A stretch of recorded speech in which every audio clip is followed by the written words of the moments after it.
today is a first-person shooter with a dash of RPG that occurs after the nuclear nightmare at the Chernobyl power plant. After more than 2 decades of cancer horror, do we finally get something good out of the world's worst nuclear disaster? It's so great to think that every melted-down power plant has a little prize inside.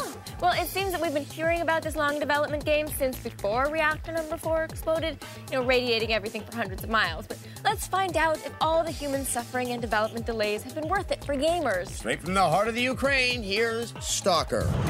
April 25th, 1986. Stalker, Shadow of Chernobyl is announced. Later that night, in an unprecedented PR move, the Chernobyl power plant is blown up, killing thousands, but making millions aware of the upcoming game. March 2nd, 2007. After 21 years of development, the game has gone gold. Much like that intro, this game takes place in an alternate timeline. In 2012, a second disaster rocks Chernobyl, and this time, it's no publicity stunt. The surrounding countryside is cordoned off and is dubbed the Zone. A few hardy souls, known as Stalkers, roam the zone searching for valuable artifacts and playing their guitars.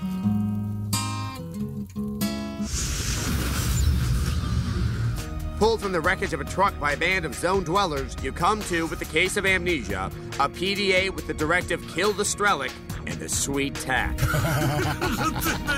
Блин, так не смешно же. Stalker combines the open world of many recent RPGs with the bloodletting of first-person shooters, with mixed results.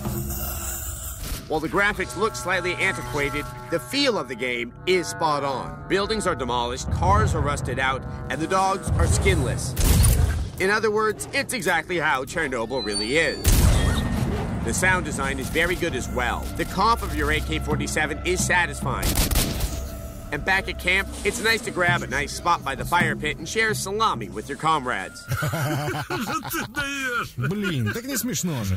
Oh God, who invited him? Roaming the countryside, you face more than bad weather. Rival stalker squads, military units, and mutants populate the zone.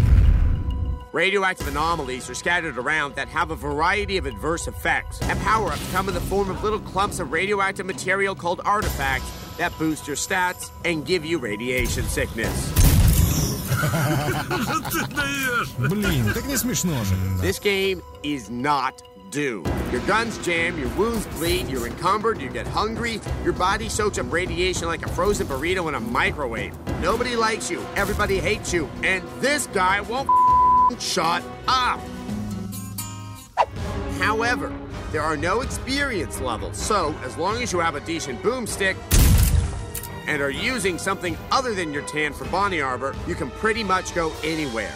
The game was released with a few anomalies of its own and was patched on release, so once you exterminate the bugs and survive the dead man's learning curve, Stalker Shadow of Chernobyl is an innovative mutation of an RPG, a shooter, and Russia for Dummies on CD. Полетел. An entertaining attempt at splicing the genre genes, the X-Play Geiger counter registers 4 clicks. I'm begging you, please do it. Out of 5. Catch an all-new X-Play, weeknights at 8, only on G4.